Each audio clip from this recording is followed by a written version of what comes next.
ఇది ప్రారంభం మాత్రం. ఎన్నికల నోటిఫికేషన్ వస్తానే ఉధృతమైన తిరుగుబాటు వస్తుంది. వైఎస్ఆర్ కాంగ్రెస్ నాయకుడనేవాడు రోడ్డు మీద తిరగాలన్నా భయపడే రోజు తొందరలోనే వస్తుంది. ఈరోజు మీరు చూస్తే ఇక్కడ మీటింగ్ ఉందంటే దీన్ని కౌంటర్ చేయడానికి విశాఖపట్నాన్ని దోచేసిన వ్యక్తిని నెల్లూరుకు పంపిస్తున్నారు. ఇప్పుడు మళ్ళీ అక్కడ మొత్తం ఊడ్చేశాడు, ఇప్పుడు నెల్లూరుకు వచ్చాడు. నెల్లూరుకు వస్తే మిగిలేది ఏమి ఉండదు. ఇలాంటి నాయకులు వచ్చి తిరుగు తపాల్లో మీరు పంపిస్తారు, నాకేమాత్రం అనుమానం లేదు. తాట తీస్తారు, నాకు తెలుసు.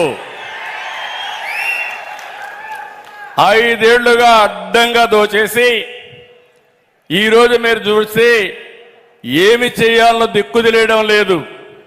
మీరు ఒక్కటి గుర్తుపెట్టుకోవాలి, అతను ఒకటే ఆలోచించాడు, నాకు ఎవ్వరూ ఎదురుండడానికి వీలు లేదు, నాకు ఏ వ్యక్తి అడ్డం మాట్లాడడానికి వీలు లేదు, ఏ మనిషి కూడా నాకు అన్యాయం జరిగిందనో ఒక్క మాట కూడా చెప్పడానికి వీలు లేదని విధంగా పోయాడు. కడాన నిన్న మొన్న చూస్తే దోచుకున్న డబ్బులతో సిద్ధం అంటూ ఎక్కడ చూసినా హోర్డింగ్సే. నాకే అర్థం కాల. నేను రాజకీయాలు 45 ఏళ్లున్నాను కానీ ఇంత విచ్చలవిడితనం నా జీవితంలో ఎప్పుడూ చూడలేదు. మీటింగులు పెట్టారు, మీటింగులు పెట్టి మీరు చూస్తే ఎక్కడ చూసినా నేను సిద్ధం సిద్ధం అంటాడు. నాకు అర్థం కాల మొదటిసారిగా ఏం సిద్ధం అని. ఓడిపోవడానికి సిద్ధం మా తమ్ముళ్ళు చెప్పినట్టు.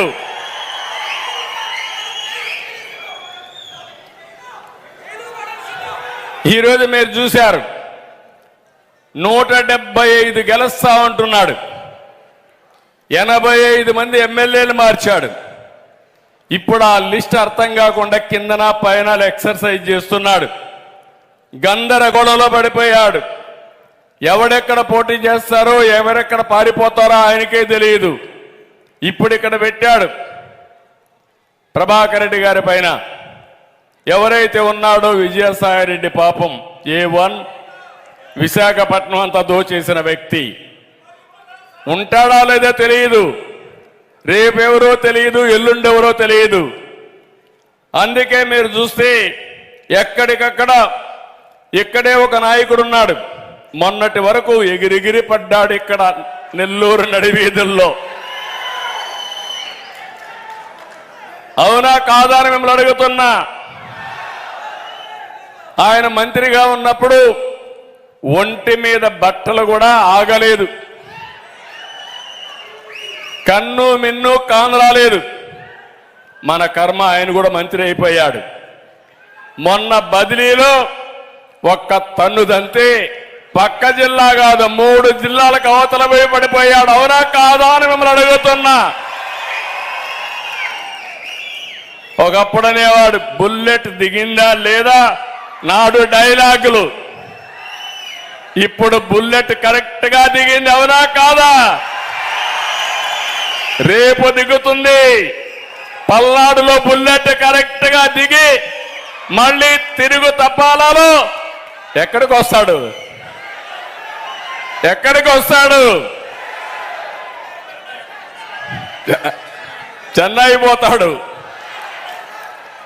అంటే ఈ రోజు ఉంది, రేపు ఉంది, ఎల్లుండుంది. ఖబర్దార్, జాగ్రత్తగా ఉండమని వైఎస్ఆర్ నాయకుల్ని హెచ్చరిస్తున్నా. 6 మంది ఎంపీలు ఆ పార్టీ వదిలేశారు. మా వల్ల కాదు, మేము పోటీ చేయమన్నారు. ఇంకో పక్క చూస్తే 10 మంది ఎమ్మెల్యేలు పారిపోయారు. 5-6 మంది ఎమ్మెల్సీలు 4 ఏళ్లు 5 ఏళ్లు ఎమ్మెల్సీలుగా ఉంటే ఈయనతో లాభం లేదు, ఈ రాష్ట్రం నాశనం అయిపోతా ఉంది, నా పదవి కంటే రాష్ట్ర భవిష్యత్తు ముఖ్యమని పార్టీకి రాజీనామా చేసి వచ్చే పరిస్థితి వచ్చేశారు. కందుకూరు సీటు ఇప్పటికి 3 సార్లు మార్చారు. ఇప్పుడు వచ్చిన ఆయన మళ్ళా ఉంటాడో లేదో నాకు తెలియదు.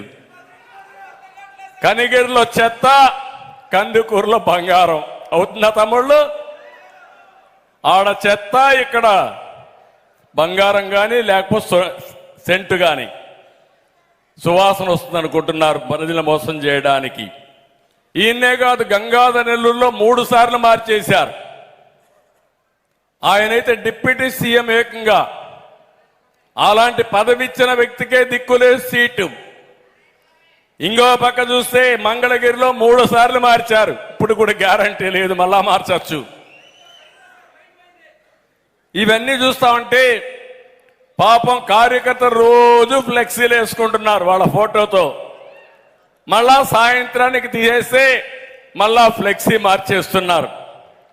అంటే ఫ్లెక్సీలు మార్చినంత సులభంగా క్యాండిడేట్లు మార్చేస్తున్నాడంటే దేశ రాజకీయాల్లో ఎప్పుడన్నా చూశారా తమ్ముళ్ళు అని మిమ్మల్ని అడుగుతున్నా. ఇది రాజకీయమా అని మిమ్మల్ని అడుగుతున్నా. ఈ రాజకీయాల్ని మీరు ఆమోదిస్తారని ప్రజలను అడుగుతున్నా. ఇలాంటి వ్యక్తులు ఇప్పుడు మాట్లాడితే 175 గెలుస్తాడంట. వైనాట్ కుప్పం అంట. నేనన్నా 175, మా చెల్లెమ్మ చెప్తా గుండు 0. వైనాట్ పులివెందల. నిన్నే చెప్పింది వాళ్ళ సోదరి. ఆ విషయం కూడా చెప్తాను. ఇలాంటివన్నీ చూస్తే జగన్ ఒక బ్లఫ్ మాస్టర్. ఇతను ప్రతి విషయంలో మోసం, దగా, తప్పుడు సమాచారం తప్ప ఎప్పుడు కూడా ఏది మాట్లాడే పరిస్థితిలో ఉండడు.